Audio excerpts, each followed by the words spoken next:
Hi everyone, Patrick Marks here. Thanks for watching. Today's topic, how do atheists and biblical Christians explain right and wrong? In another video, I explained that a worldview is a connected set of beliefs about what is real and what real things are like. And there are some really big differences between an atheist worldview and a biblical Christian worldview. By the way, the ideas that I'm talking about today come from Dr. Jason Liesel in his book, The Ultimate Proof, and also C.S. Lewis in his book, Mere Christianity. Most atheists that I've encountered do believe in right and wrong. Many of them get very upset about injustice and racism and murder. But unfortunately, there is no good reason to be upset about any of these things if atheism is actually true, and here's why. If there is no God, then the human brain is just a chemical accident that happens to exist because of millions of years of chemical mistakes and natural selection. If that's true, then the ideas of right and wrong are just electrical impulses and basic chemistry happening inside the human brain. But if the ideas of right and wrong are just chemistry in your brain, then those ideas cannot be true for everyone. They can only be true inside your brain, but they could be different inside someone else's brain because their brain chemistry could be different. And so how can there be any standard? Now, a man might say, well, that's true. Everyone has their own idea of right and wrong. But the man saying this will be pretty quick to say, hey, that's not right if you steal from him or lie to him. But what if another man decides that it's right for him to take whatever he needs from anyone else? How is that wrong if everybody can have their own idea about right and wrong? I mean, honestly, if there is no God, then there is no ultimate standard of what is actually right and actually wrong. If everybody is arbitrarily deciding what is right and wrong, then how can anyone say that what other people do is really wrong? For example, many people believe that humans are just really advanced animals. So what if someone decides that murder is perfectly acceptable to help him survive? I mean, after all, lions routinely kill other lions. Male lions will kill baby lions to make sure only their offspring get to survive. So why shouldn't human animals do the same thing? I mean, what makes that wrong? Well, this would be wrong from a biblical Christian point of view, but that's because God says that murder is wrong. Well, some people might say that what is right are those actions which lead to the most peace and happiness.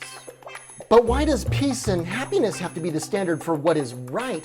Why shouldn't what is right be those actions that bring about the best survival rate? Besides, if human beings are just rearranged pond scum that happen to survive over millions of years, why should the peace and happiness of one chemical accident matter to all of the other chemical accidents?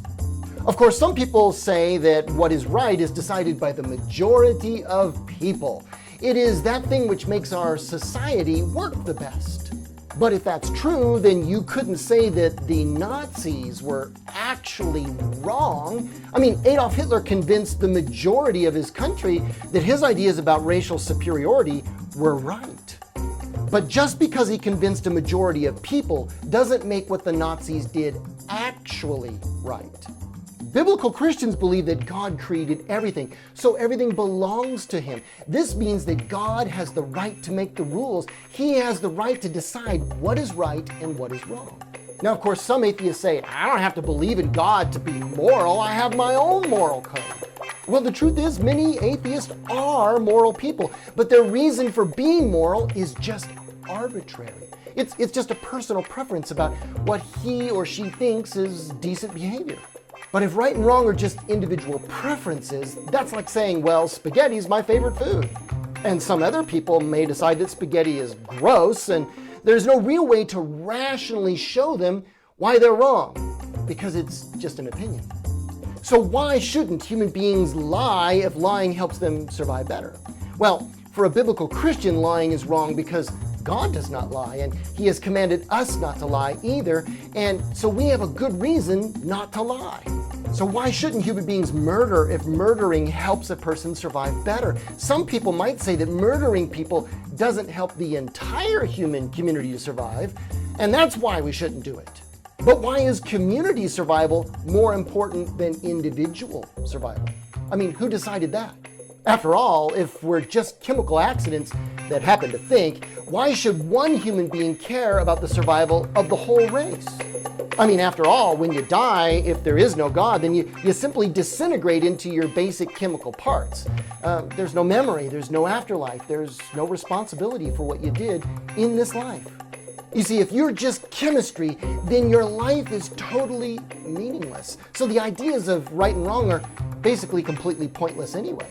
Now, many atheists do use a moral code, but they're actually borrowing from the biblical Christian worldview. We believe in right and wrong because God has told us what is right and what is wrong. C.S. Lewis said that when he was an atheist, he refused to believe what Christians said about right and wrong.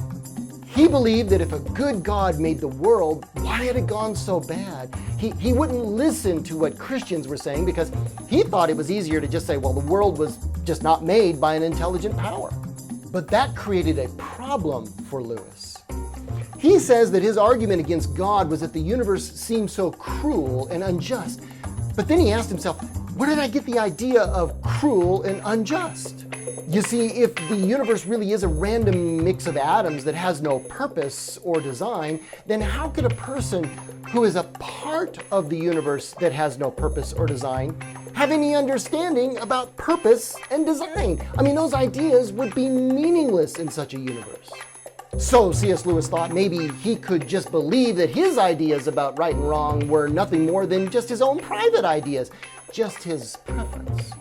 But if I did that, said Lewis, then my argument against God would collapse too, because the argument depended on saying that the world was really unjust, not simply that it didn't happen to please my private fancies. Thus, in the very act of trying to prove that God did not exist, in other words, that the whole of reality was just senseless, I found I was forced to assume that one part of reality, namely my idea of justice, was full of sense. Consequently, atheism turns out to be too simple. If the universe has no meaning, we should never have found out that it has no meaning. Just as if there were no light in the universe and therefore no creatures with eyes, we should never know it was dark. Dark would be without meaning. So almost everybody believes that people should act right instead of wrong, but the idea of a real right and wrong only makes sense if God is real. Well, there's much more to explain to show why being a Christian makes good sense, so I invite you to subscribe to my channel. But between now and then, be good, don't do anything evil, and I'll see you next time.